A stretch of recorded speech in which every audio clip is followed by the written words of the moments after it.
Download the BCSN Plus app today. Visit bcsnnation.com for details. And what better way to start it off than with Bowling Green cross-country head coach Pat Carney. Coach, thank you so much for taking the time. Thanks for having us. So here's the thing about your team. Both the boys and girls, they're looking for three-peat conference titles this year, or league titles, I should say.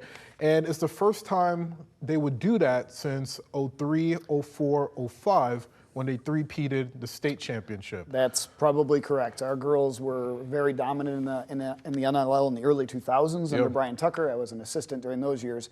And yeah, we had quite a run there. And then, you know, it took us a little while to rebuild the program a little bit. And yeah, we've got the girls and boys in a place where we're trying for a three-peat. So it's pretty exciting. How would you compare these two eras of Bobcats running? Yeah, our numbers are way up right now. You know, it seemed when those groups came through back in 03, 04, 05, we had this incredible stroke of good luck with the girls that came through, and it was pretty exciting. But this build-up has been ongoing for the last 10 years, I would say, in the boys and the girls side, and we feel we've got the teams kind of right where we want them, and we hope we can keep it going for as long as we can here. So, what would you say was the spark that reinvigorated this program?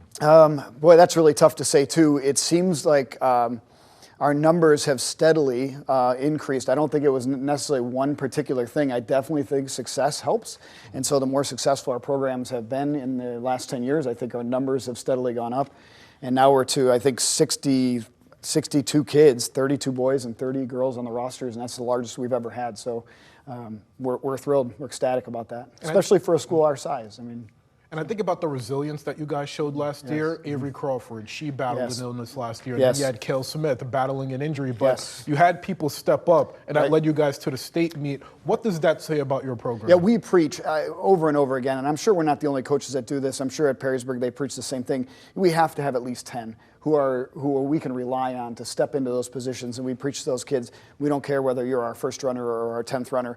We need people who can interchange with each other and step in case somebody goes down, in case somebody gets hurt or battles an unfortunate circumstance. And you know, Kale and Avery did so much to win those invitationals for us throughout the whole season and battle for success all the way through the league and the district level. And then at the end, we couldn't quite have them running at the regional and state, and then other girls stepped in to advance us all the way to Columbus. So and that's really what you hope for a program, that depth. So it's awesome. And this year, at least on the girls' side, you have to replace 7 seniors. So thinking back to last year, that type of resilience, having people step up, how much does that help them this year, knowing that you have a huge gap to fill on your team? Yeah, so far so good. I mean, we lose 4 seniors out of the varsity level out of those 10, and that's tough. But so far our girls have responded beautifully to it. We've got some kids who were outside of that 10 last year that have seen that as an opportunity, these holes in the team, so to speak, and they are hungry and they want it and they're excited. And so I can't wait to see what they do. And the boys, we didn't lose quite as much on the boys' side last year, and we're pretty excited to see that too. So, when you see a team place top 20 in the state, as a younger runner, what do you think that does for them, seeing the type of success that they could potentially have one day? There's no question that the state meet is the ultimate goal of the cross-country program. And so when they see that and they see all the excitement that goes along with that, they want to be a part of that and they want to go down there. And then we're fortunate to have this great crew of parents that drove a lot of the kids down that weren't on the team with us, meaning not on the bus. And that just gets them really excited about, hey, I want to be a part of that. I want to do that. And Bowling Green, as a program, Coach and I, my assistant coach, who's my wife, Lisa, we have really tried to get this program to a point where we're trying to advance. Getting to the state meet isn't necessarily the goal anymore. We want to be competitive at the state. So we're trying to make that next step. And not, hey, we just want to get to state. We want to get there, and now let's see what we can do in terms of moving up that chain in the top 20. So I think the programs are moving in that direction. That's, again, very exciting. So Bowling Green High School cross-country coach, Mr. Pat Carney. Coach, thank you so much for taking the time. My pleasure. Thank you.